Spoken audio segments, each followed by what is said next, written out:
Grand H, votre mission que vous aimez bien, reçoit pour vous Madame Alice Nzouzi Mbombo, cadre du PPRD et aussi au FCC. Madame Nzouzi, bonsoir. Bonsoir. Vous allez très bien? Ça va, merci. Voilà, Covid-19, malgré cette maladie, cette pandémie, vous êtes en bonne santé. Dieu nous garde, Dieu nous garde, Dieu nous a gardés et je pense qu'il continuera à nous garder. Très bien, alors nous allons parler de l'actualité parce que la rubrique présentation et autres, vous êtes déjà présenté au numéro précédent et aujourd'hui nous allons plus marteler sur la rubrique questions d'actualité. Et ça vous intéresse déjà? Bien sûr. Parlons Minembwe, l'interpellation du ministre d'État, ministre de la décentralisation et réforme institutionnelle, Maître Azarias Ouberois. Hier, il était devant le député pour cette interpellation de Moïse Nzangi. Alors, qu'en dites-vous? Comment avez-vous trouvé les différentes interventions des députés en rapport avec ces dossiers? Bon, il y a certaines personnes qui parlaient de façon objective et puis il y en a d'autres qui étaient emportées par les passions. Bon, moi personnellement je dirais qu'il est important que le Congo reste uni. Nous sommes une nation. Il est important que nous restions unis. Il y a deux vérités. Les Banyamulenge sont des Congolais. Et il y a une autre vérité. Il n'y a pas de terre en RDC qui manque de propriétaires, qui manque de chefferie. Voilà les deux vérités que nous ne pouvons pas nier. Ils ont la nationalité congolaise, c'est vrai. Des terres vierges sans chefferie, il n'y en a pas. N'est-ce pas? Personne ne va contester cela. Pour le reste, j'ai suivi qu'il y a une mission qui sera constituée au Parlement, à l'Assemblée nationale, et qui sera accompagnée par quelques ministres qui ira sur les lieux pour une enquête plus approfondie. Pourquoi commune maintenant? Pourquoi pas avant? Pourquoi dans la précipitation pour certains? Je pense qu'à toutes ces questions, il est nécessaire qu'une enquête sur terrain se fasse. Voilà en résumé ce que je peux dire concernant l'affaire Minembwe. Est-ce que ça aura un aboutissement meilleur? Ça doit avoir un aboutissement meilleur dans l'intérêt de tous. La Constitution doit être respectée dans le cadre de la nationalité. Elle est une et exclusive et elle doit être demandée individuellement. C'est ce que disent nos lois, n'est-ce pas, les lois de la République démocratique du Congo. Et concernant les terres, nous sommes certains que aucun chef coutumier n'abandonnera ses terres à un tiers. Et le Congo doit protéger ses enfants. Et la terre reviendra à qui? De droit. C'est ce dont moi je suis sûr et ce que je souhaite. Mais pourquoi seulement Minembwe? Pourquoi seulement Minembwe? Toute cette question aura une réponse lorsque l'enquête approfondie sur terrain nous sera ramenée. Parce que nous devons avoir une réponse à ça. C'est un problème important. Un problème qui a touché tous les Congolais. Cette situation doit être réglée une bonne fois pour toutes. Et je pense que c'est important. Et ça donne l'allure d'une balkanisation? Justement, le souci des uns et des autres. Certains disent que non, il n'y a pas de raison d'avoir peur d'une balkanisation. D'autres disent que, attention, il faut faire attention. Ça peut arriver.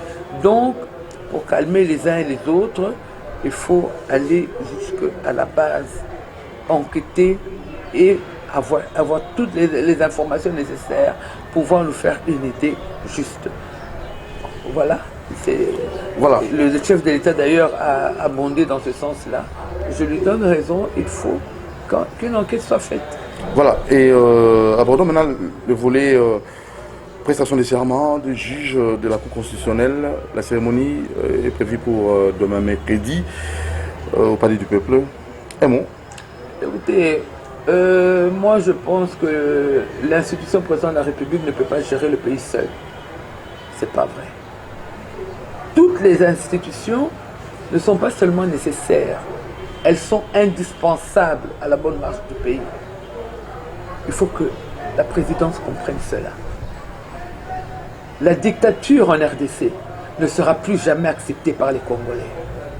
Nous en avons trop souffert. Nous ne voulons plus de cela. Et le peuple congolais est tellement politisé qu'il ne peut plus accepter ce genre de choses. La Constitution dit que les juges constitutionnels prêtent serment devant le Sénat, devant l'Assemblée nationale et le Conseil supérieur de la magistrature. Le président ne fait que prendre acte. Vous me demanderez pourquoi le Sénat, pourquoi l'Assemblée nationale? Il me semble que c'est pour des raisons évidentes. Ils sont l'émanation du peuple congolais. Ils sont l'émanation du peuple congolais. Ils sont les représentants du peuple congolais. Et on ne peut pas faire comme ça, réquisitionner l'Assemblée nationale, donc aller en force. Donc tout ce qui sera fait là-bas sera d'aucun effet, sera nul et non avenu. Mais pourquoi vous voulez en faire un problème? C'est un problème. À cause de cette coalition, ça se cache ou comment? Écoutez, c'est un problème. Nous sommes des légalistes. Là où on veut violer la loi, vous nous trouverez toujours. Dans quelques mois, justifierez-vous cette violation? Dans quelques mois, oui, de façon légale, un juge doit être remplacé par le chef de l'État. Dans quelques mois. Pourquoi n'attend-il pas le délai imparti, le délai constitutionnel pour faire les choses dans les règles? C'est à lui qu'on devrait demander pourquoi cette précipitation. Pourquoi ne respecte-t-il pas la Constitution? N'y a-t-il pas eu assez de morts en RDC? N'y a-t-il pas assez de problèmes en RDC? Nous avons des problèmes fondamentaux, le panier de la ménagère, les étudiants, les élèves, la santé. Nous avons tellement de problèmes fondamentaux. Pourquoi faut-il toujours qu'on nous amène dans des problèmes qui en fait ne sont que des calculs politiciens qui ne disent pas leur nom? Nous ne sommes pas des enfants. Nous sommes des Congolais et nous réfléchissons tous. Nous demandons tous pourquoi cela. Puisque la Constitution est là. Nous sommes tous, nous avons tous l'obligation de la respecter. Il a prêté serment. Il a juré devant Dieu et devant la Constitution de la respecter dans sa lettre et dans son esprit. Lorsque la Constitution dit que vous devez prêter serment devant le Sénat et devant l'Assemblée nationale et devant le Conseil supérieur de la magistrature, comment pouvez-vous faire fi de cela, réquisitionner le palais du peuple, qui est quand même, qui doit quand même revêtir un certain, c'est l'expression même de la démocratie, c'est l'expression même de des chambres, je crois qu'elles seront présentes, non? Elles ne seront pas présentes parce que la loi a été violée, la Constitution a été violée. Elles ne peuvent pas voter des lois, se battre pour qu'une constitution soit respectée. Eux-mêmes, ils font des lois et eux-mêmes vont à l'encontre de leurs lois. C'est contradictoire. Ce serait contradictoire. Les lois de la République sont faites à l'Assemblée nationale et au Sénat, au Parlement. Comment voulez-vous qu'ils contredisent ce qu'eux-mêmes ils ont voté? C'est le peuple congolais qui a voté ces lois, c'est le peuple congolais qui a voté la Constitution et qui a dit que pour que le serment soit valable, il faut que le Sénat donne son quitus, il faut que l'Assemblée nationale donne son quitus, il faut que le Conseil supérieur de la magistrature donne son quitus par la présence des présidents de ces institutions. De ces institutions. Et le chef de l'État ne fait que prendre acte. Bon, maintenant, il va prendre acte alors que le peuple congolais n'est pas dans cette affaire. Donc, il est au-dessus du peuple. S'il est au-dessus du peuple, alors on peut même se demander est-ce qu'on doit reconnaître son mandat étant donné qu'il a reçu du peuple. S'il n'a pas de considération pour ce peuple, il est le président de qui? Il est le président de qui? L'Assemblée nationale et le Parlement représentent ce peuple. Et la Constitution dit qu'ils doivent être là. En tout cas, les présidents doivent être là, de l'Assemblée nationale et du Sénat.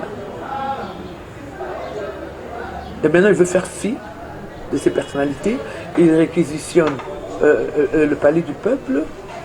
Toute une aile est occupée par des militaires. On est dans quel genre de choses? Alors, quelle est la position du FCC? On se demande dans cette affaire-là s'il n'y a pas encore l'œil des impérialistes dans tout ça. Parce que le chaos ne profite qu'à ces gens-là. Parce que le chaos ne profitera ni au FCC ni au cash. Ça ne nous profitera pas. Mais ça profiterait toujours à ces gens qui ont intérêt à voir les peuples déchirés pour venir piller de plus belle leur sous-sol et imposer leurs lois. On sait quand une guerre commence, on ne sait pas quand elle se termine. Que voulons-nous? Parce que des dictatures, nous n'en voulons plus. Nous, peuple congolais, nous ne voulons plus de dictature dans notre pays. Mais ce qui se passe à tout l'air, ça ressemble à une dictature. Ce n'est pas juste. Où allons-nous? Mais vous êtes en coalition, madame. Monsieur le Président de la République. Vous êtes en coalition, madame. Monsieur le chef de l'État. C'est les larmes aux yeux que je me permets de m'adresser à vous. Moi, citoyenne congolaise.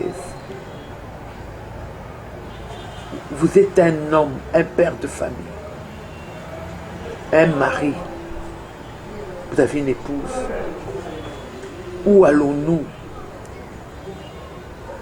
L'histoire retiendra tout ce qui est en train de se faire.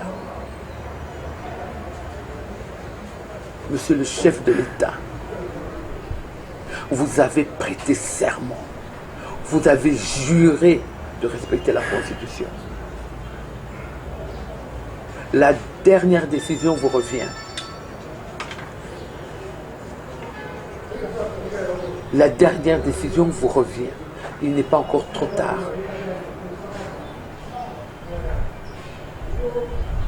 Que le Saint-Esprit vous interpelle et vous conseille. Car en respectant la Constitution, vous êtes dans le droit. En ne la respectant pas, vous êtes dans le faux. Vous êtes dans l'arbitraire. Le peuple congolais regarde. L'histoire nous regarde. L'Afrique nous regarde. L'Afrique nous regarde. Le monde nous regarde. Ce n'est pas un problème congolo-congolais. C'est un problème qui aura des incidences sur toutes les démocraties des pays qui nous entourent. L'exemple congolais. Dans 10 ans, que dirons-nous de l'exemple congolais? L'alternance pacifique entre Joseph Kabila Kabange et Félix Tshilombo Tshisekedi. Que dira-t-on de cette alternance? Vous êtes le père de la nation. Vous devez nous protéger en respectant la Constitution, dans son esprit et dans sa lettre. Si le Sénat n'est pas là, si l'Assemblée nationale n'est pas là, cette histoire n'a pas de valeur. Vous prendrez acte devant qui?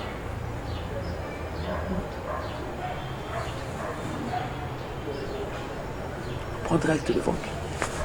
J'en appelle à votre conscience. Madame, nous ne sommes pas dans une église. Hein? Nous ne sommes pas dans une église, mais je sais que c'est un chrétien, un frère, et il y a des moments où, face à sa conscience, il y a la vérité, et puis il y a la contre-vérité. Et le chrétien doit choisir la vérité. Parce qu'il n'y a de salut que dans le vrai. Quand on choisit une voie qui n'est pas de la vérité, on est dans l'erreur. Alors comment faire? Que faire? Quelle proposition peut-être vous allez comme ça donner à tous ceux qui font partie de cette coalition pour éviter cette crise? À chaque moment, il n'y a que des crises, il n'y a que des problèmes, il n'y a que des guerres. Pour éviter des crises, il n'y a qu'à respecter la Constitution. Nous, FCC, nous disons cela. Pour éviter toute crise, il n'y a que le respect de la Constitution. Tant quand vous nous opposez les lois de la République ou la Constitution de la RDC, nous ne disons plus rien. Parce que c'est le soubassement, c'est ça qui doit régir notre pays. Comme maintenant on fait fi de tout cela, la Cour constitutionnelle, qui est quand même l'organe, le dernier recours du citoyen et des autres institutions. Si on commence à jouer avec elle comme ça, où allons-nous? Où allons-nous? La Constitution explique de quelle manière, dans l'article 168, n'est-ce pas, en descendant et en remontant un peu, on explique de quelle manière les juges de la Cour constitutionnelle doivent être changés. L'article 158 168, oui. Au-dessus et en dessous, dans ce secteur-là, n'est-ce pas, de la Cour constitutionnelle, on explique de quelle manière tout doit se faire. Mais on ne réquisitionne pas le Parlement en se levant avec des armes, en menaçant moralement des hommes et des femmes qui sont représentants. Ce n'est pas normal ce que nous vivons, c'est révoltant. Madame, jusqu'où 18 ans de règne, qu'avez-vous fait? Il ne s'agit pas de cela. Il s'agit de la République démocratique du Congo en 2020 par rapport à la Constitution et aux institutions qui la régissent. Ça, c'est un faux débat. Joseph Kabila Kabange a fait ce qu'il a pu faire. Si Félix Antoine Tshisekedi Tshilombo est venu, c'est dans l'espoir qu'il fera mieux. C'est ce que nous tous Congolais nous attendons. Nous ne faisons pas de changement de régime pour vivre pire qu'avant. C'est pour qu'il y ait toujours une amélioration. L'être humain se remet tout le temps en question. C'est pour que ça aille de mieux en mieux. C'est ça le but. Alors quand vous dites, Joseph Kabila Kabange a fait ce qu'il a fait, Félix Antoine Tshisekedi Tshilombo est venu maintenant, nous attendons à ce qu'il fasse mieux. Ça sera notre joie. L'image de la RDC face à l'Afrique et face au monde, ça nous importe. Mais quand il y a cette honte où vous nous faites revenir des années, 30 ans en arrière, où nous sommes en train de vivre les coups de force, on réquisitionne ceci, on amène l'armée là pour faire cela, où allons-nous? La République des biceps est passée et dépassée. C'est la République des intellectuels maintenant. Et je dirais aux juges de la Cour constitutionnelle, l'avenir de la RDC est entre vous-mêmes. Parce que le Sénat a déposé une demande en interprétation, n'est-ce pas, de la déchéance des juges Ouboulou et son collègue qui ont été déchus de leurs fonctions. Et il revient aux juges suprêmes de la République de comprendre la gravité de la décision que vous aurez à prendre. La RDC vous regarde. Plus de 80 millions de Congolais vous regardent. L'Afrique vous regarde et le monde vous regarde. Vous serez jugés.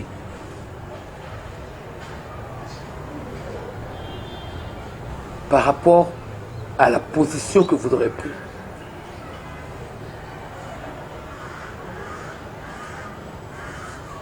Dieu vous regarde.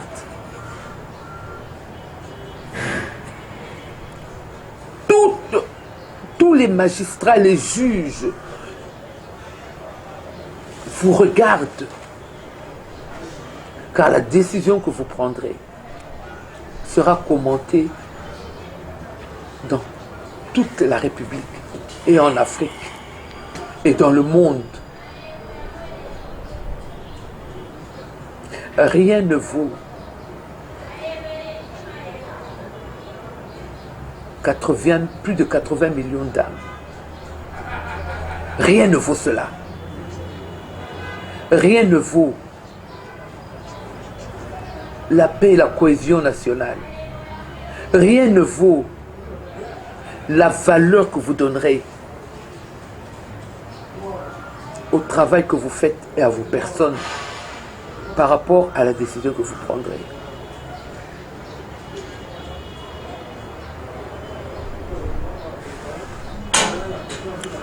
Madame, changeons de cap. Là, nous parlons maintenant d'énergie. On a un problème de coupure intempestive. Nous n'avons pas de courant, nous n'avons pas d'eau.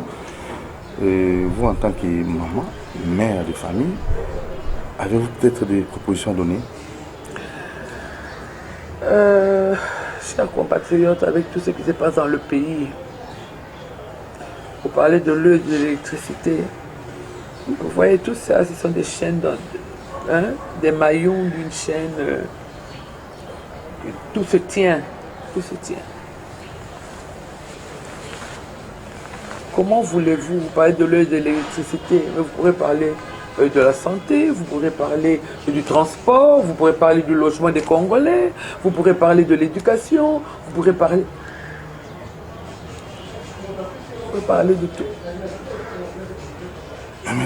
Il faut qu'on commence, ne fût-ce que par respecter ce qui nous régit, les lois qui nous régissent.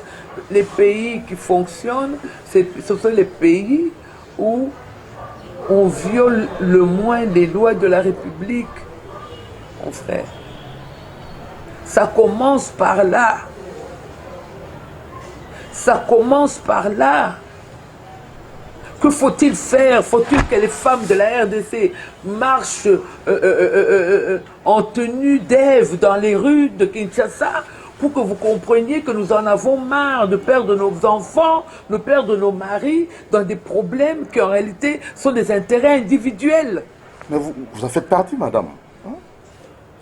C'est quand même honnête. Nous faisons partie de quoi, papa? La coalition, madame. Nous sommes dans une coalition. Nous sommes en train de dénoncer une déviation grave, une déviation gravissime à l'échelon le plus haut du pays.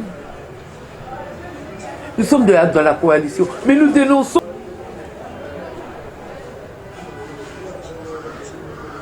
Voilà, ce n'est pas juste. Quand je lis la Constitution, on dit ça doit se faire avec les institutions qui sont là. On n'a pas cité ces institutions par hasard. Il y a une raison. Il y a une raison de la présence.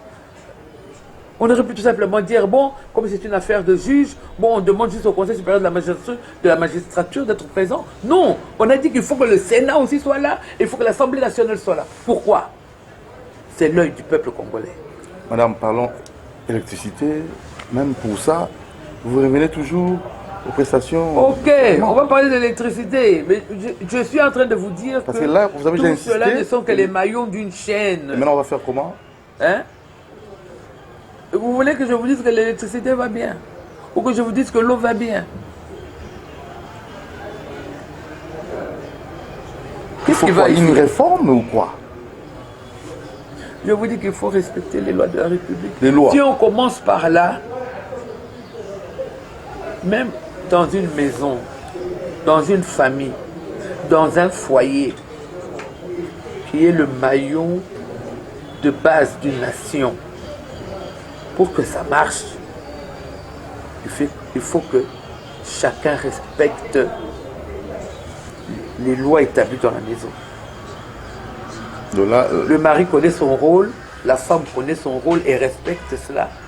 Les enfants connaissent aussi leurs limites. C'est à ce moment-là que ça marche.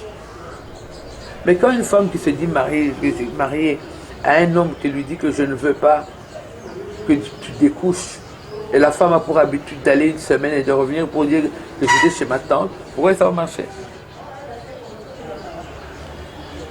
alors, la population en pâtit. Vous verrez que les maintenant enfants vont en pâtir, vous verrez que la maison va en pâtir. Il y aura des jours où la nourriture ne sera pas sur la table. Il y aura des jours où finalement papa va commencer à découcher. Il y aura des jours où des familles commencent, les enfants sont devenus de tchégués parce qu'on ne respecte pas les lois établies. Il n'y a pas de magie. C'est aussi simple que ça. Lorsque vous allez en Europe, vous entendrez même des policiers vous dire « Attention, c'est la loi ». Et eux, ils sont arrivés à un niveau où ils ne cherchent même plus à comprendre certaines choses. Quand c'est la loi, c'est la loi. On la respecte. Et surtout quand c'est la Constitution, on ne discute même pas. À ce niveau-là, moi, j'aimerais que vous puissiez un peu modérer, hein, parce que là, c'est comme si, à votre époque, vous avez respecté la Constitution à 100%.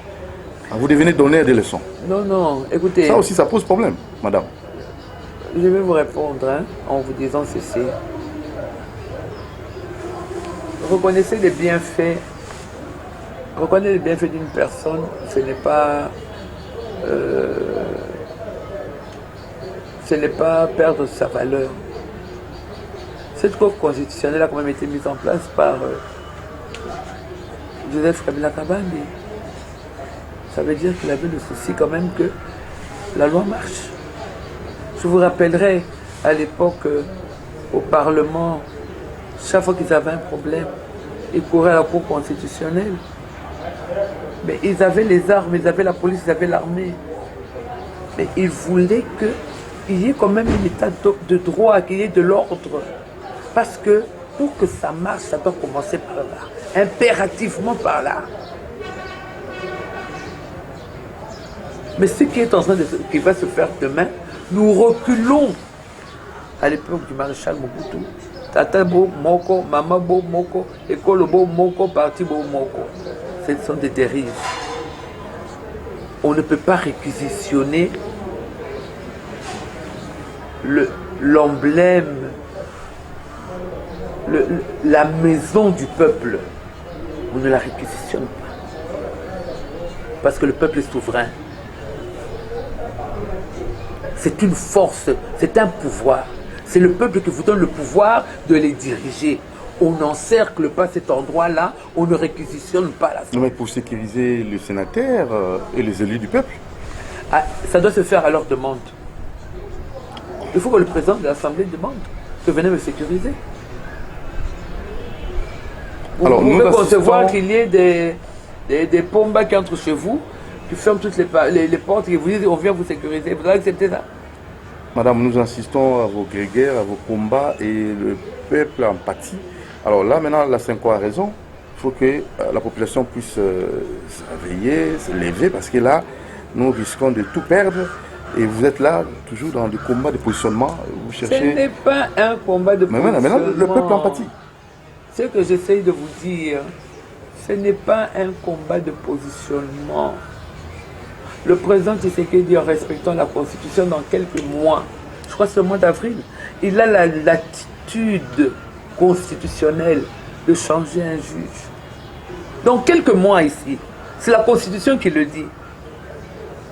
Nous ne sommes pas de mauvaise foi. Mais à ce moment-là, quand il le fera, nous n'aurons rien à dire parce que la Constitution a dit que c'est comme ça. Mais pourquoi cela se fait-il aujourd'hui? C'est ça notre souci. Pourquoi au mois d'octobre, la Constitution ne dit pas ça? Et puis dois-je vous rappeler que le sceau du juge président a été pris frauduleusement, que son bureau avait été cassé. Nous l'avons vu à la télévision, non? Est-ce que c'est normal? Alors ça reste à vérifier. Hein. La télévision a montré les images. Vous êtes journaliste, vous êtes du métier. Vous et moi, nous avons vu ça. Jusqu'au pouce-pousseur, Maman Malé, nous avons vu à la télévision comment les portes étaient cassées. On a dit que... point d'interrogation. Est-ce que c'est normal dans un état de droit tout ça? Il nous reste 2 minutes, madame. La population va comme ça vous observer et vous allez comme ça vous quereller. Nous allons seulement assister à vos combats, vos positionnements. Non, nous nous battons C'est pour jusqu'à cette quand? population. Et en 2023, nous devons encore revenir pour voter. Mon cher frère, mon cher compatriote, il faut bien que quelqu'un parle. Il faut bien que quelqu'un parle. Si on se tait, ça sera quoi? Ce qui va se passer demain, cette prestation de serment. Il faut bien que quelqu'un parle. Il faut bien que quelqu'un dénonce ça. Si on se tait, ça vient quoi? Nous devons tous ces moutons. Ceux qui nous dirigent font ce qu'ils veulent. Il faut bien que quelqu'un dénonce que nous sommes en train d'aller dans une déviation dictatoriale. C'est la dictature. Il faut bien que quelqu'un le dise. Et en définitif, pour conclure, c'est au peuple congolais de prendre conscience de ce que nous vivons et de rejeter ce qui veut être fait demain. Ce n'est pas constitutionnel. Parce que, justement parce que ce n'est pas constitutionnel, la preuve, le président du Sénat, Alexis Tambwe Mwamba, a dit qu'il ne viendra pas. Madame Chani Mabunda a dit qu'ils ne viendront pas. Et ils ont envoyé, justement, ils ont interpellé la Cour constitutionnelle pour qu'ils puissent interpréter justement ce qui a été fait. C'est parce qu'ils ne sont pas contents. Ils ne peuvent pas faire des lois et en même temps aller contre ces lois-là. C'est encore un blocage, hein, à votre niveau. Hein. Nous sommes en plein blocage. C'est à votre niveau? Pas à notre niveau. Pas à notre niveau. C'est le peuple qui va en souffrir, malheureusement. Madame Douzi Alice Mbombo, merci pour votre présence et surtout pour vos avis et considérations. Nous allons peut-être vous recevoir très prochainement. C'est moi qui vous remercie. Le Congo aux Congolais. Merci beaucoup. Merci à Moro Djambé. Merci à Jameda Aliwoso.